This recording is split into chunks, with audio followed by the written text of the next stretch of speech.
Today's scripture, John chapter 19, verse 28.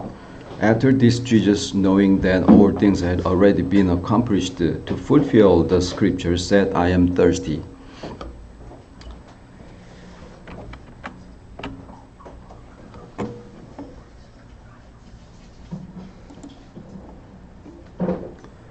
Today we're going to share about the meaning, the fifth sentence among the 7 sentences Jesus spoken on the cross.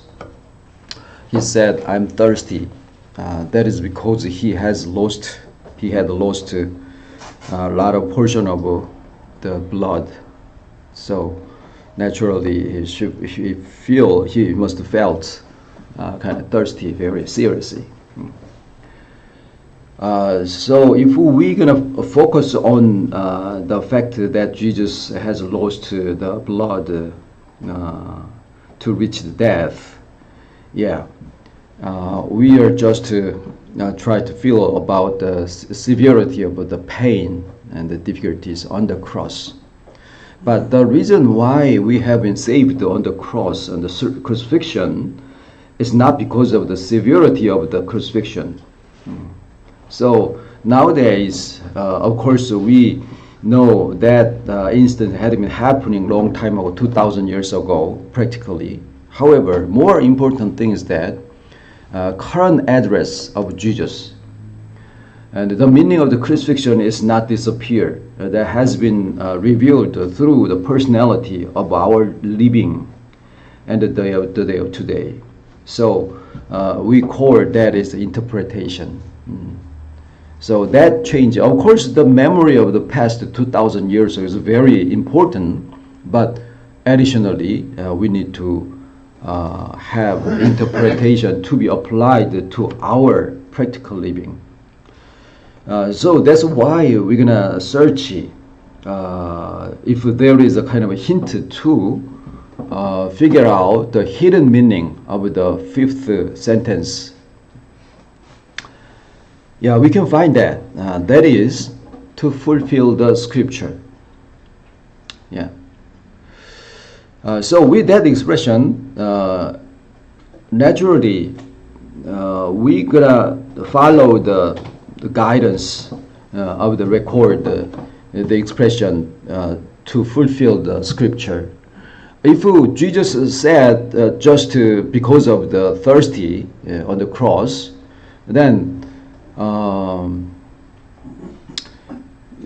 we just figure out, that the crucifixion must be very severe in the pain and the difficulties. But with the expression in order to fulfill the scripture, then no choice but to think about the meaning of the saying, "I'm thirsty," and the whole teaching and the doctrine of the gospel of the Bible.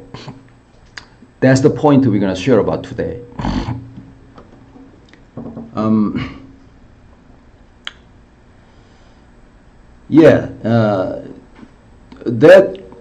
That feeling of thirsty has been mentioned through another scripture of the Bible, like John chapter 4, we can see the record of the incident of the conversation in between Jesus and the Samaritan woman. That has been happening just beside of the well in the path of Jesus come from Galilee to Jerusalem.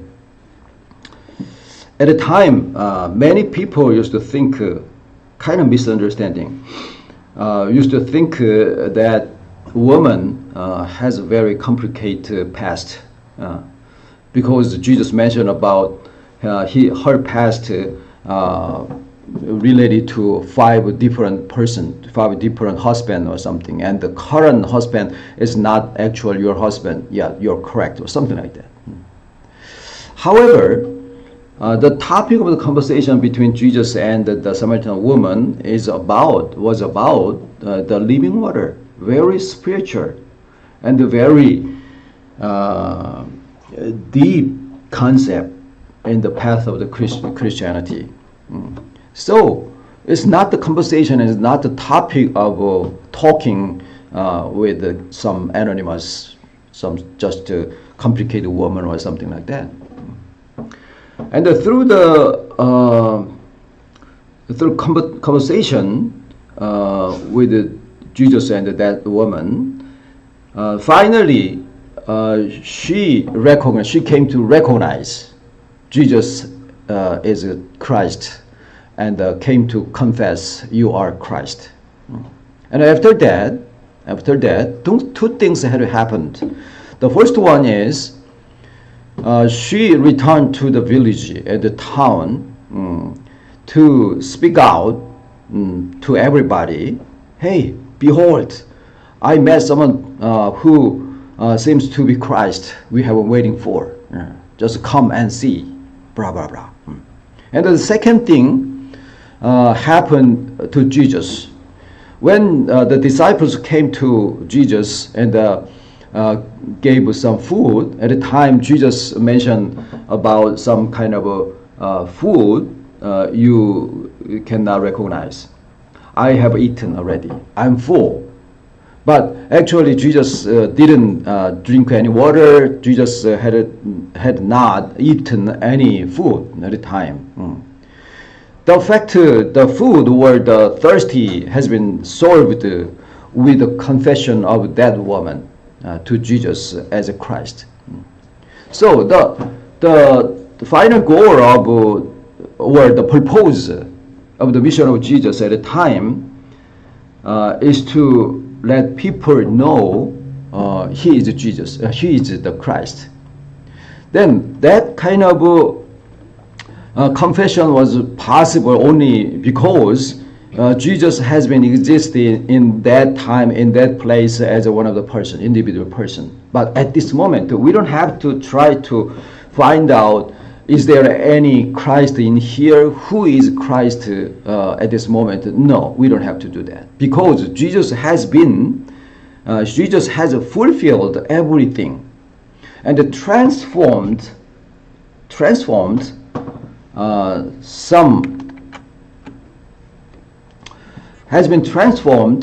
God like man and man like God. That is another meaning of ascension. Ascension is not any transporting. Ascension is kind of transforming. And the final goal, final destination of that transforming is to move another space or another dimension or something like that. Instead of that, that final destination of that transformation is to make the unification to each one of our individual person. In our innermost being. You know, we have a whole different kind of layer of our personality. Facial, middle, and the inner. Somebody said that is unconsciousness was blah blah blah. I don't like it, all that kind of personality, the expression. However, definitely we can agree we have so many different type of layer in our personality. On that innermost being, that has been used in the scripture of the Bible, innermost being, the most center of our personality, that has been gives the effectiveness to make the decision or kind of expression of our personality. It was something like that. Most of the cases we used to think our action and the deed and the choice and the decision or sometimes the resolution attitude must come from the gathering of the experience of the past so far. However, the scripture of the Bible said there is another source to reveal our personality.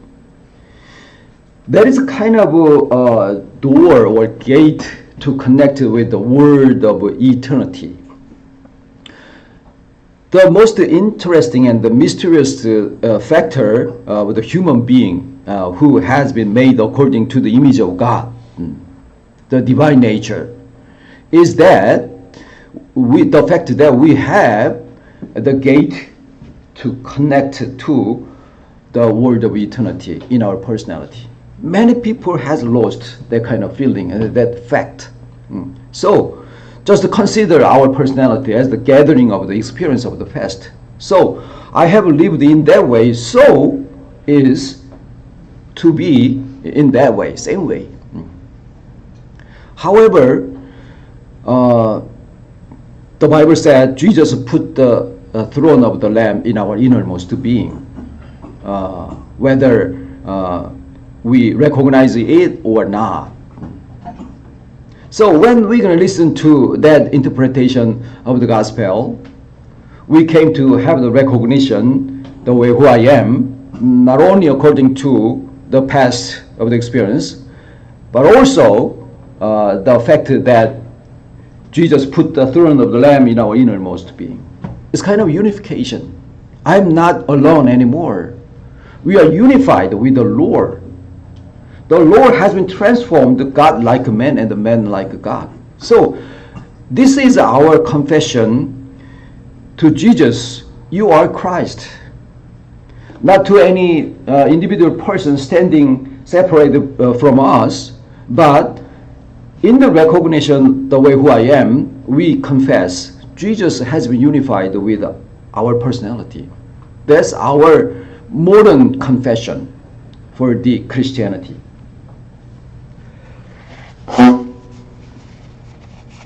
That confession has been described in the conversation between the Samaritan woman and Jesus a long time ago. But that has been transformed and it has converted into our modern time, because the current address of Jesus is not any other place but to be unified with our personality, innermost being. That is our confession in this modern time, the day of today. Only when we said that as a confession, Jesus said, "Oh, I'm not thirsty anymore." However, even we have learned and listened to this kind of news, good news of the unification so far for a long time, but in our practical living, we still, we still confess, "Oh, I'm alone. I'm depressed. I am whole difficulties surrounded around me," or something like that. I'm alone. I'm alone. At that time, even Jesus standing on my personality, but still he is saying, "I'm thirsty."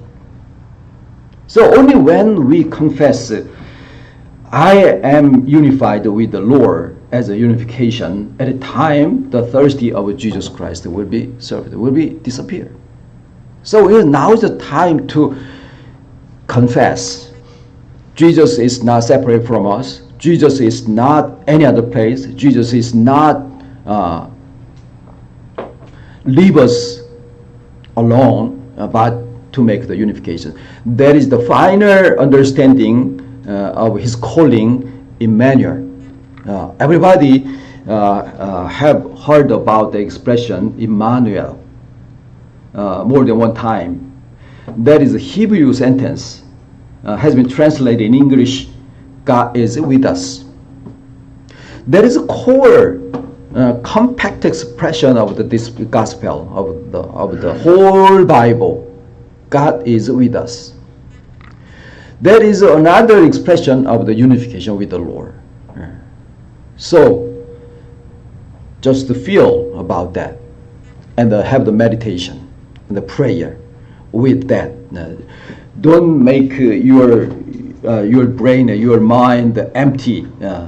But our meditation is to, with that kind of subject of the unification with the Lord, and think about that, and feel the feeling of the fullness. At the time, Jesus said, "I'm not thirsty anymore. I'm not thirsty anymore." Thank you.